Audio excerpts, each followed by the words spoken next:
creating a giant watercolour piece. Started off being free and easy with actually some charcoal. Using my long-handled handmade brush to smear some of the charcoal, and actually there's a very faint bit of orange paint being put down there. All good fun. So this stage for me is all about play and experimenting. It's such a blank, not canvas, but piece of paper, that it's just what do tools do. So the feather like that, not really doing what I expected it to do on watercolour.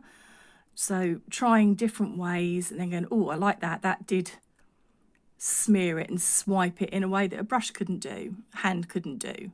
So that's where my first layer was. This is me starting with the second layer, still incredibly wet paper. It's very heavy duty paper, so it can take it.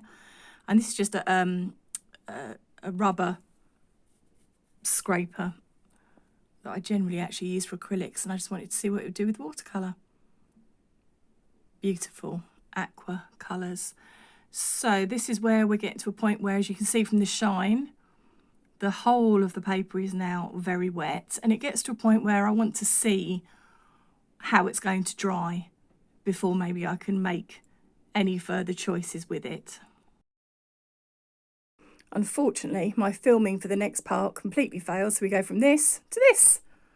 So I've added some inky watercolours in there, and you can see the start of what to me is a flower, but to you maybe something completely different. Some small kind of leafy flower details added in and then smeared. So on the right you can see where I've added water and they've blended across. Some more ink work. I think I was really just liking the way this felt, and that you can get some really fine detail on such a large piece of paper. So the process was just really fun to do.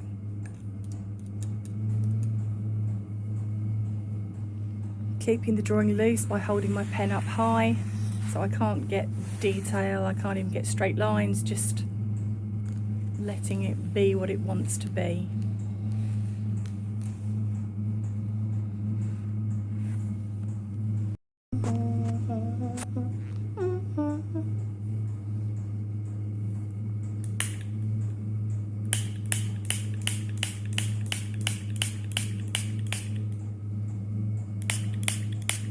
I like the unpredictableness of squirting, spraying, spritzing.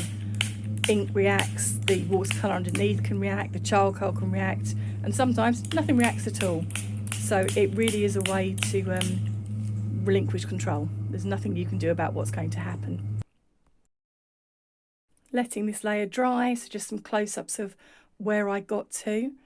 And then the next stage for me was looking at adding some washes of colour. Too much white showing, but I don't necessarily want to ruin the detail. And there it is, beautiful golds and oranges, really setting off the indigos, the blues, the sepias. To protect the front, I had to wax it all over. See the shine there? It took such a long time and used all that wax, but so worth doing because it's now waterproof. Framing has been a real experimentation. I didn't have a frame that was the right size. I didn't quite know how I was going to attach, so luckily my friend Liz, who has a much better brain than I do, came up and we used this kit in order to get it framed so that we could hang it. And here it is, hanging in my lounge. So what have I learned from this giant experiment? Firstly, I like working big. That was such fun. There's definitely no pressure even with watercolour. Just do your layers and you've got all that room to do them and decide what it's going to become every time you come back into the room, which I think is just really good fun. Whereas a small piece, you just run out of space to do anything. You need to have bigger tools. I liked using lots of different things, so it was going to be just watercolour, but it was watercolour and charcoal and ink predominantly. The waxing takes a long time and is exhausting, but I really do feel like that's got a really good solid front to it now. And I then spray varnished over the top of that.